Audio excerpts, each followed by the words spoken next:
Namaskaram. Namaskaram to everyone.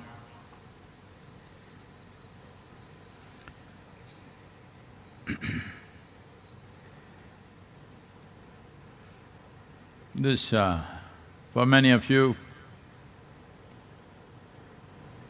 this time, the virus time, the virus is becoming iconic, huh?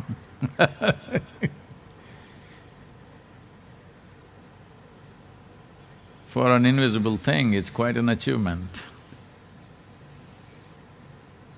becoming a star in the world. Terrible star, but star still. I don't think there's anybody in the world who is not taking their name at least once a day.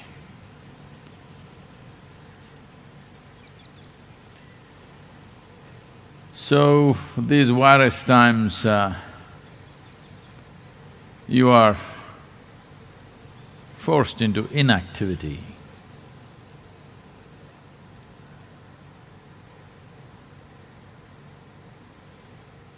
Forced inactivity can feel like a prison or worse.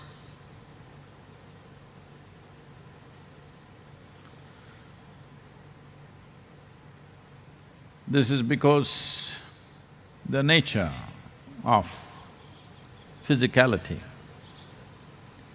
the nature of the material in the world is essentially dynamic. Whether you take an atom or a solar system or the universe, everything that's physical in nature is naturally dynamic, always in movement. Without movement, without dynamism, there is no physical. So the moment you're forced into inactivity, it feels like you're curbed, restricted, imprisoned, or worse, it may feel death-like.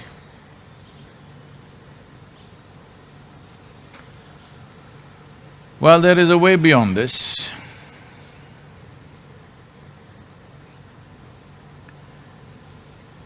There is dynamism of activity. The dynamism of activity, as all activity, has to have a beginning and an end. It's a limited process. Doesn't matter what is the nature of activity, either human or otherwise. Activity is always a limited process within a defined amount of time and space. Right now, the defined amount of space is probably your home and it's feeling like a big restriction. But even if it was a planet or a solar system or a galaxy, as your capabilities to move extended itself, even a galaxy would feel like a restriction. This is the nature of activity. This is the nature of physical movement. For a snail which is in the garden, this little garden is a cosmos maybe, because it takes from here to there, takes many days, or maybe he will never make the journey. So, how much space is big? How much space is small? What is a restriction? What is not a restriction? All based on one's competence of movement and dynamism. So right now, one must understand the dynamism of activity is a very limited process, no matter how capable you are.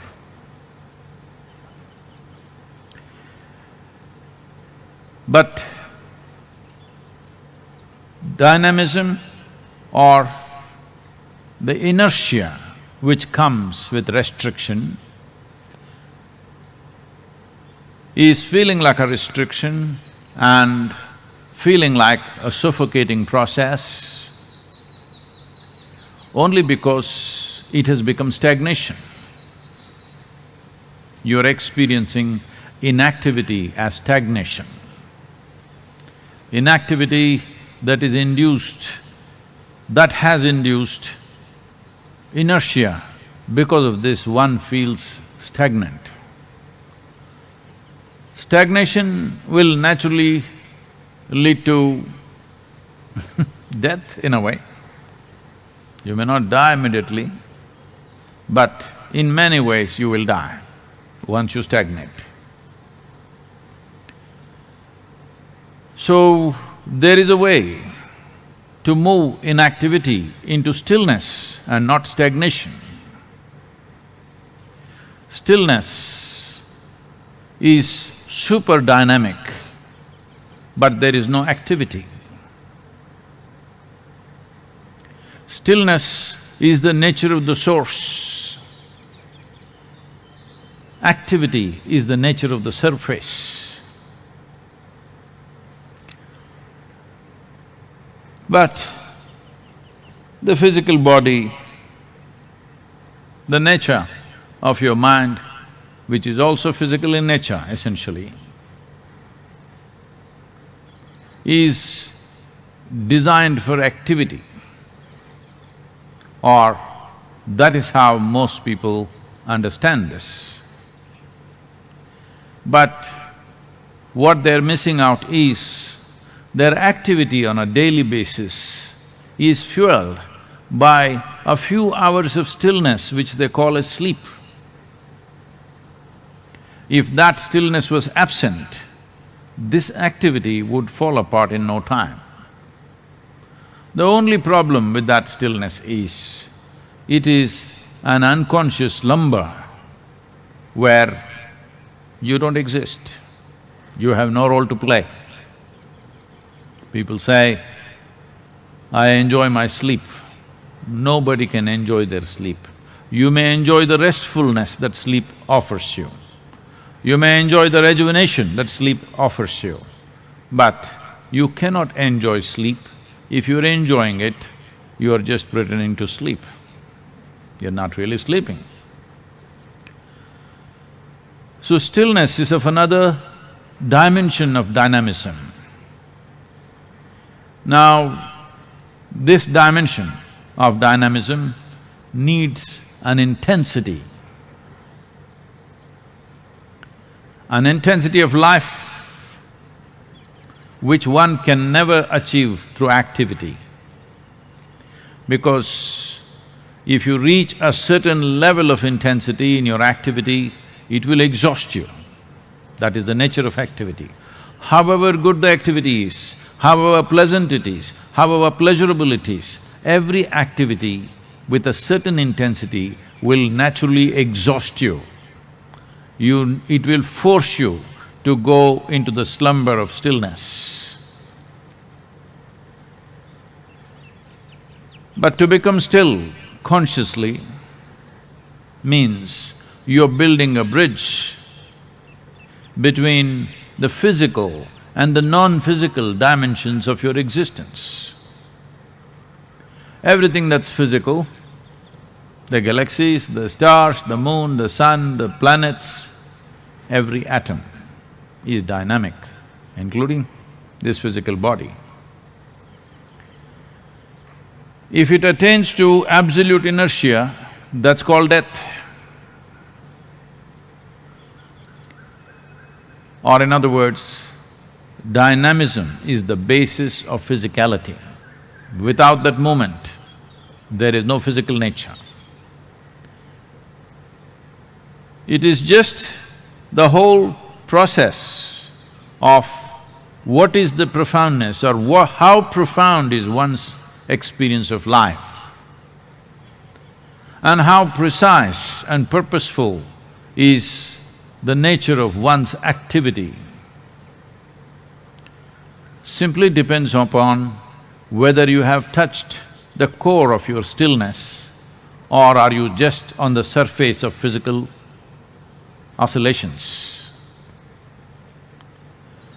Bringing this home to yourself is right now a good time because the virus, I couldn't do it. Now you're home, you can bring this dimension into your life. That is a very intense way of existence, but still. Right now the issue with most people is, if you ask them to be intense, they will become tense. So their idea of relaxation is usually to be lax. This is the essence of yoga. That is, you're intense and relaxed at the same time. In tension, your perception is seriously impaired. In laxity, you don't even have it. Because the essence of expanding one's life process, the basis of enhancing one's life process is only in enhancing one's perception.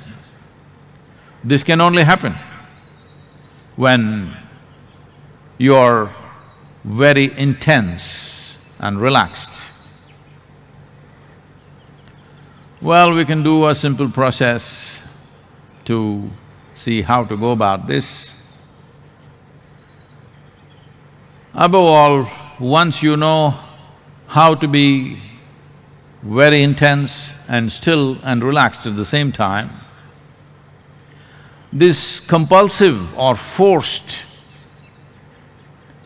nature of always wanting to find a release or relaxation will recede in one's life. If you touch the still core within yourself,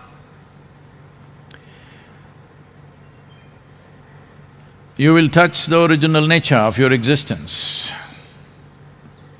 When I say the original nature of your existence, everything here in this existence is still. Only small bits of creation. There may be billions of stars, but still it occupies less than 1% of the larger space in the existence. So largely, this emptiness is still. But now, slowly, modern science is trying to figure out that there is something very powerful happening in the stillness.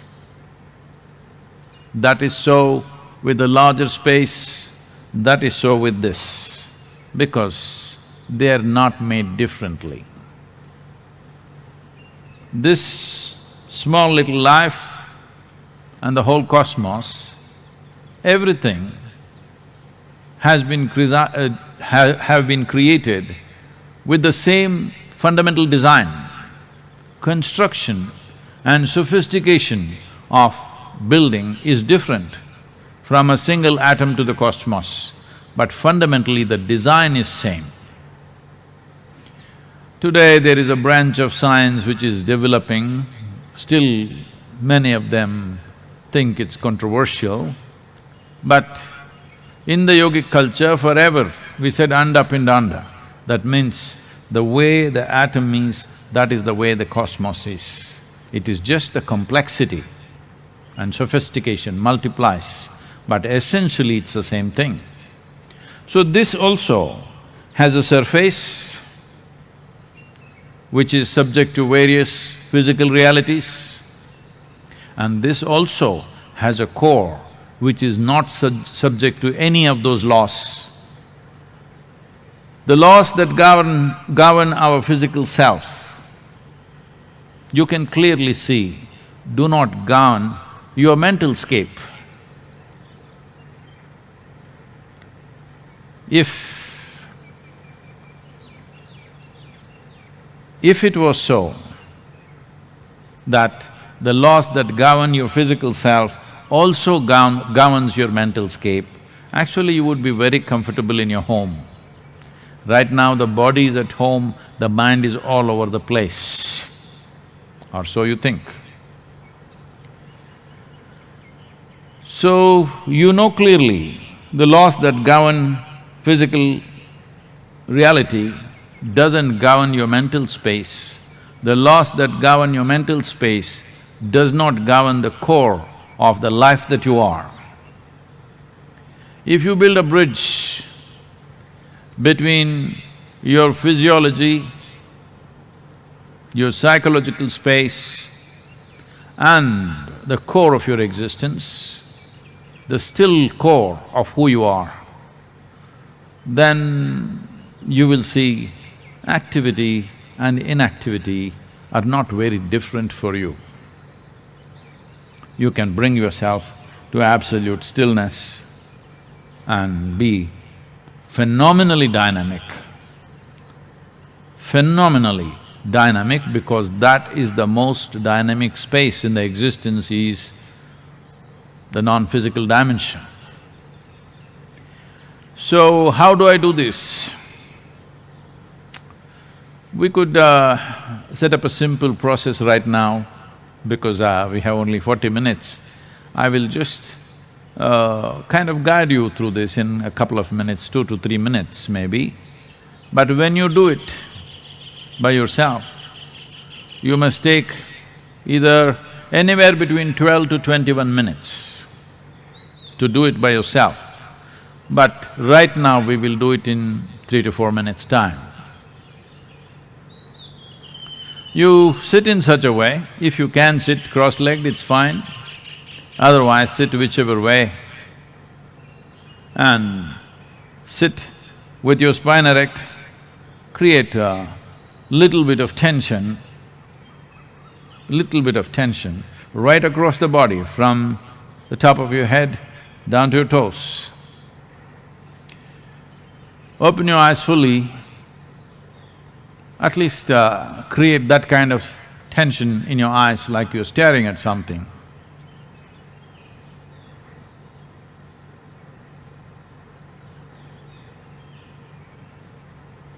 And your breath also slightly exaggerated.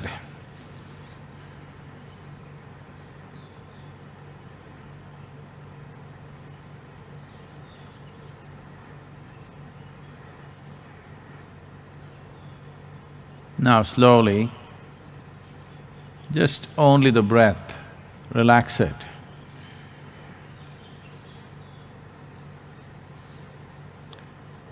Relax your eyes, still looking, but bring staring to gazing kind of relaxation. Then starting from the top of your head, moving very slowly, relax very, very slowly. Let's say from the topmost point in your head, the top of your head, like in a radius of 1 centimeter at a time, relax like that and continue to extend it to 2 centimeters, 3 centimeters and let it spread slowly across the body. But don't change your posture. Your physical posture is still same. The posture that you are holding with a certain level of tension, slowly transform it into a very relaxed but still exactly same posture. Do not become like this. Still the same posture, but just relax everything. If one cycle of moving from top of your head down to your toes doesn't relax you, start again and again from the top of your head and bring it down. You can clearly notice whether relaxation is happening or not, depending upon how your breath functions and also the level of stress in your eyes, because you're sitting without blinking, if possible. If the lights are comfortable, you can sit without blinking. If the light is little sharp, you may blink once in a way, but that's okay, don't worry about those things. The important thing is, you create a posture that needs a certain amount of tension to hold, then Slowly relax it. Start with the breath, move to the eyes, then move to the top of the head and down and again and again and again. Hold the same posture but in a very relaxed way.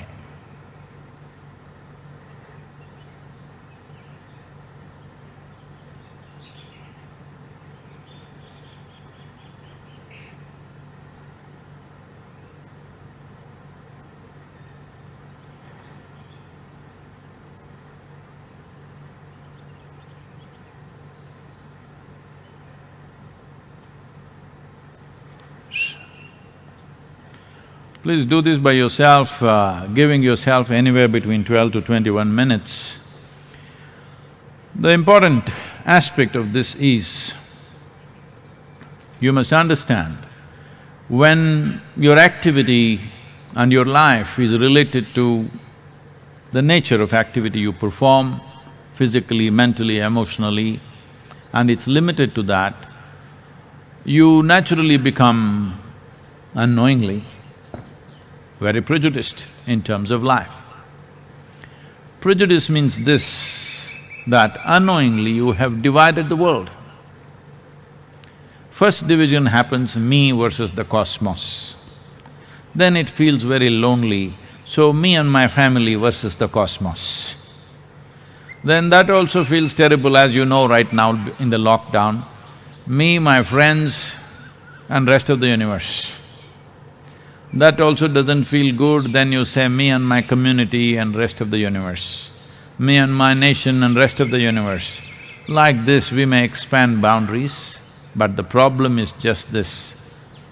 The moment you identify with the limited aspect of physical dynamism, you naturally become a prejudiced existence.